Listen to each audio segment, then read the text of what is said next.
So hello dear students, welcome back to this session of ICT Virtual Classroom. ICT Virtual Classroom के इस session में आप सभी का एक बार फिर से स्वागत करते हैं। आज की क्लास में बात करने जा रहे हैं क्लास 10 सब्जेक्ट साइंस के ऊपर, कक्षा 10 विषय विज्ञान के ऊपर। और प्रीवियस क्लासेस में जो चीज़ें हमने सीखी थी आज की क्लास में उसको करेंगे कंटिन्यू। हम रिवीजन कर रहे हैं अपने चैप्टर नंबर 10 का, लाइट रिफ्लेक्शन और रिफ्रैक्शन का। यहाँ से हम कुछ क्वेश्चंस को देख रहे हैं, यहाँ से हम उन टॉपिक्स के ऊपर बात कर रहे हैं जो एग्जाम में अक्सर पूछे जाते हैं। आज की क्लास में भी हम कुछ ऐसे ही क्वेश्चंस करेंगे जिनके क्वेश्चंस मैं आपके सामने रखूंगा, आप उनको सॉल्व करना और उसके बाद जो है हम उसका सॉल्यूशन देखेंगे। तो इस तरीके से हम लोग अपनी तैयारी कर रहे हैं। मुझे उम्मीद है आप सबके सब फिट फाइन हेल्दी होंगे और बिल्कुल रेडी होंगे क्लास के लिए। तो चलिए आज की क्लास को भी स्टार्ट करते हैं। अपना पूरा ध्यान सामने स्क्रीन पर बनाकर रखेंगे। हम चलते हैं स्मार्ट बोर्ड की स्क्रीन पर। आज की क्लास में हम कुछ न्यूमेरिकल्स करेंगे।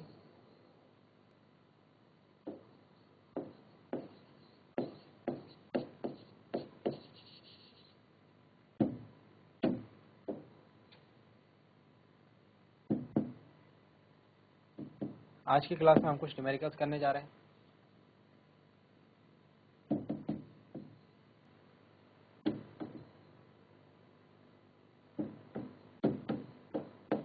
एक दर्पण की, या फिर हम बात करें गोलीय दर्पण की।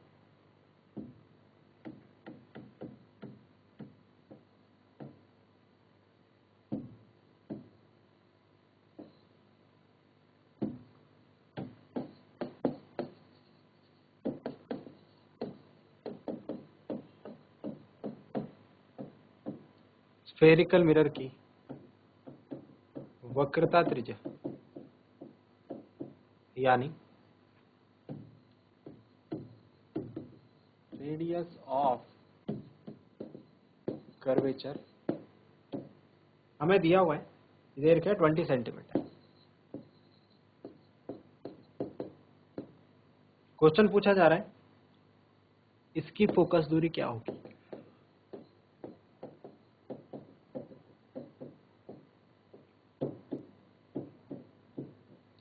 इसकी फोकस दूरी यानी फोकल लेंथ क्या होगी वो बताएं। चलिए 1.5 मिनट का टाइम आपको इस क्वेश्चन को करने के लिए देते हैं। जल्दी से क्वेश्चन को पढ़ेंगे, समझेंगे और सॉल्व करेंगे।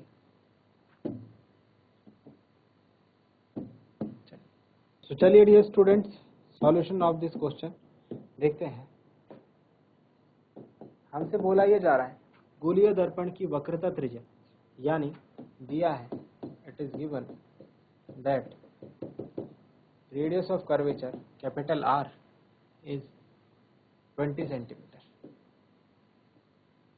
ठीक है, फोकस दूरी focal length F is equal to question, क्योंकि हम जानते हैं सिंस वी नो दैट, क्या जानते हैं हम जानते हैं कि जो एफ होती है वो आर का आधा होता है। फोकस दूरी वक्रता त्रिज्या का आधा होती है, मतलब F is equal to 20/2, that is F is equal to 10 centimetre. तो कितनी फोकस दूरी होगी भाई इसकी? इसकी फोकस दूरी होगी 10 सेंटीमीटर। ये हमारा आंसर। चलिए जल्दी से आंसर को नोट डाउन करें। मुझे उम्मीद है काफी सारे बच्चों ने सही आंसर दिया होगा, अपना आंसर जो है मैच कर लें।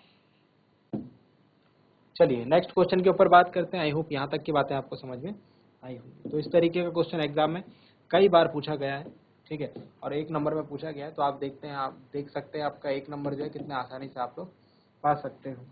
नेक्स्ट क्वेश्चन देखिए। नेक्स्ट क्वेश्चन आपसे एक और क्वेश्चन ऐसे ही पूछते हैं।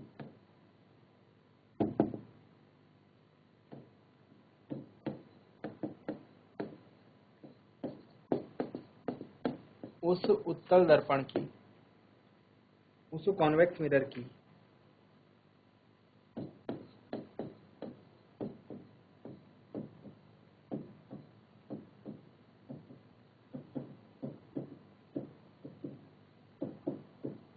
फोकस दूरी ज्ञात कीजिए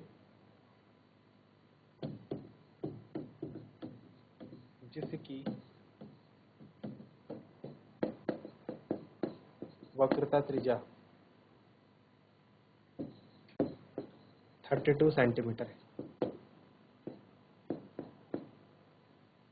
जिसकी वक्रता त्रिज्या 32 सेंटीमीटर। चलिए सॉल्व करेंगे, ठीक है, और थोड़ा सा दिमाग लगाइएगा। जल्दी सॉल्व कीजिए, 1 मिनट का टाइम आपको देता हूँ क्वेश्चन को सॉल्व करने के लिए, जल्दी से सॉल्व करेंगे।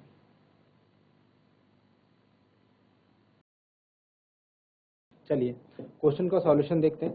क्वेश्चन का सॉल्यूशन कुछ इस प्रकार है कि हमें दिया हुआ है फोकस दूरी याद करनी है, मतलब एफ क्वेश्चन मार्क इस टाइम, जरा ध्यान से समझना क्वेश्चन को, और वक्रता त्रिज्या यानी कि आर हमें दिया हुआ है 32 सेंटीमीटर, ठीक है। बट ध्यान दीजिए बात की जा रही है यहाँ पर उत्तल दर्पण की, ये चीज जरूर ध्यान देना, उत्तल दर्पण की बात की जा रही है यहाँ पर, नोट लिखेंगे साइड में।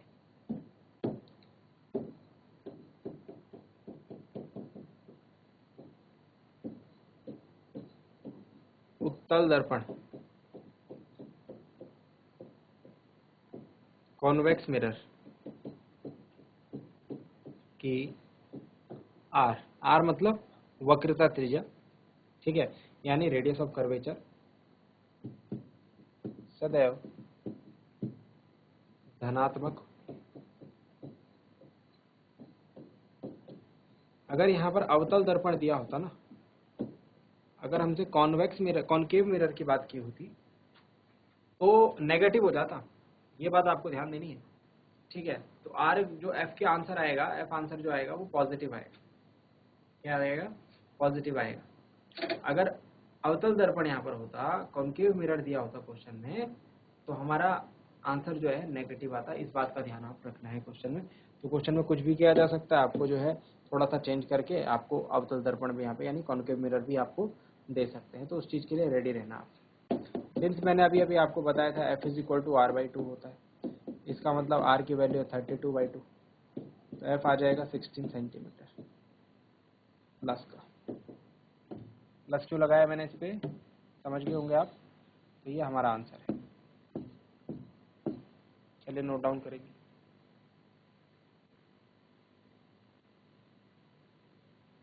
चलिए अब नेक्स्ट करते हैं एक और न्यूमेरिकल को। आई होप यहाँ तक की बात आपको समझ में आ गई होगी।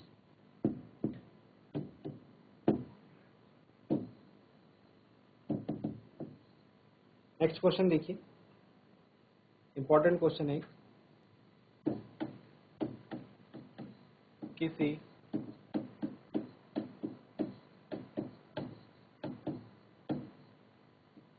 ऑटोमोबाइल में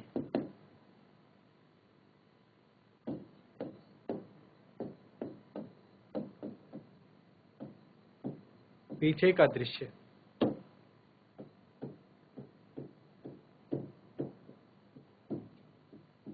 देखने के लिए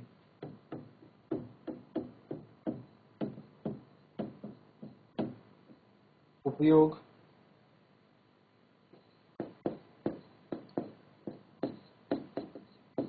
होने वाले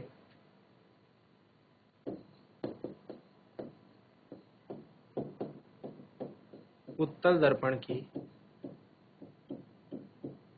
वक्रता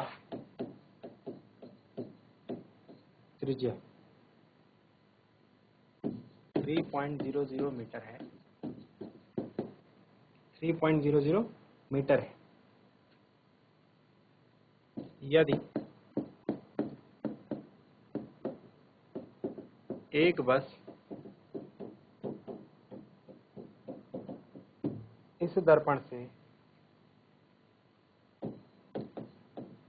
5.00 मीटर दूरी पर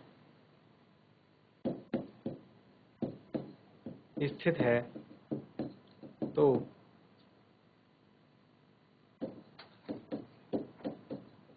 प्रतिबिंब की स्थिति, प्रकृति तथा साइज ज्ञात कीजिए।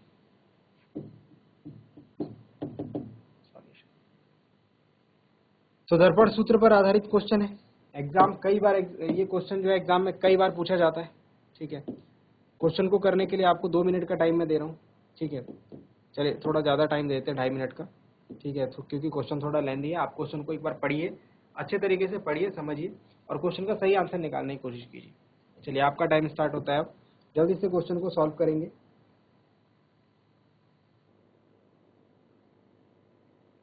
चलिए क्वेश्चन को सॉल्व करते हैं।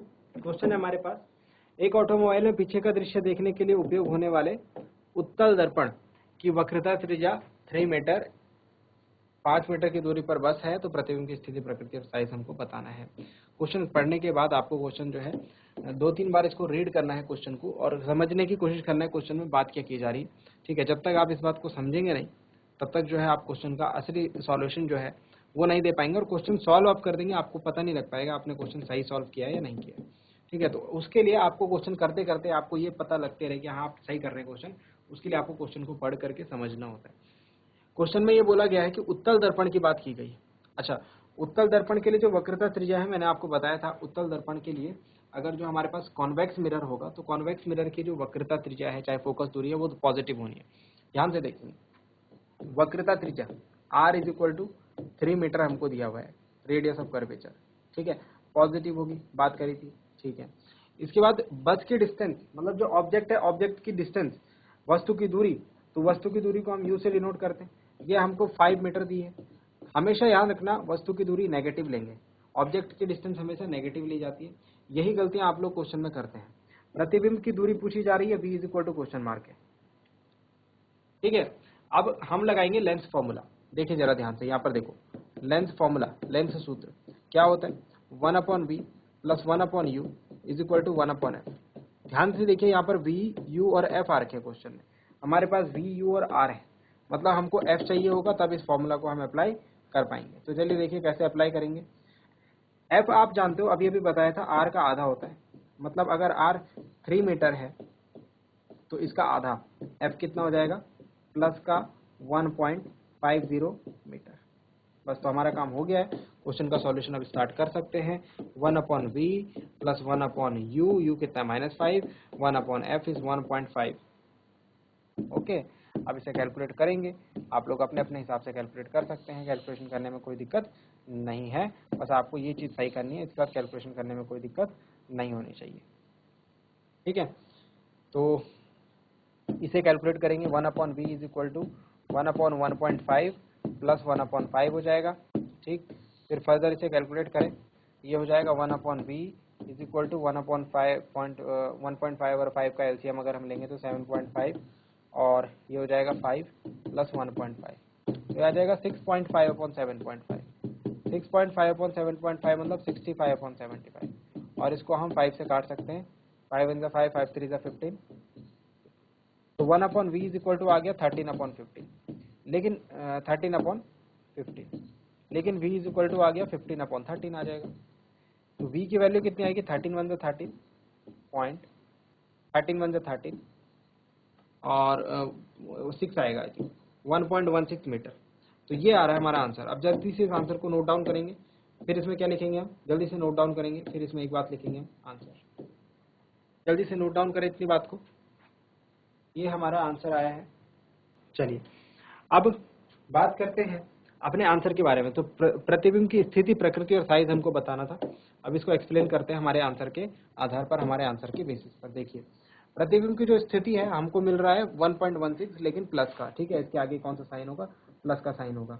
तो प्रतिबिंब कहाँ बनेगा भाई, प्रतिबिंब की जो स्थिति होगी, प्रतिबिंब की जो स्थिति होगी, प्रतिबिंब यानी इमेज कहाँ पर बनेगी, इमेज बनेगी मिरर के पीछे, दर्पण के पीछे, दर्पण के पीछे।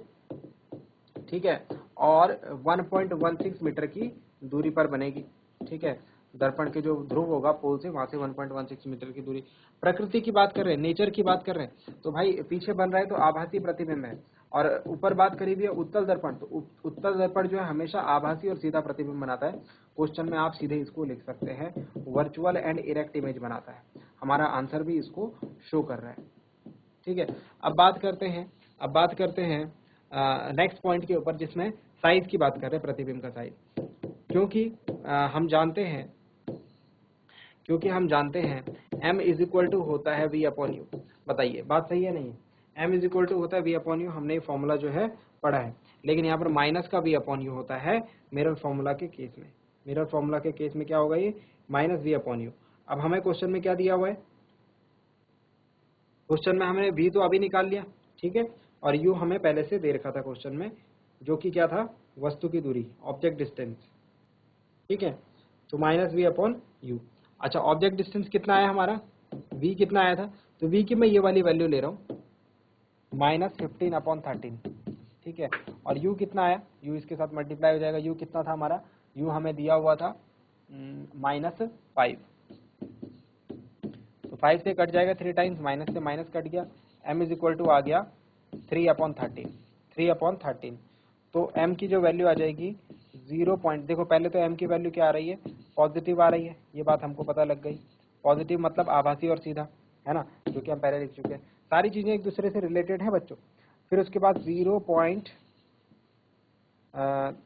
पॉइंट और 3, इतना आ रहा है हमारा मैग्निफिकेशन। इसका क्या मतलब हुआ, इसका मतलब ये हुआ प्रतिबिंब का साइज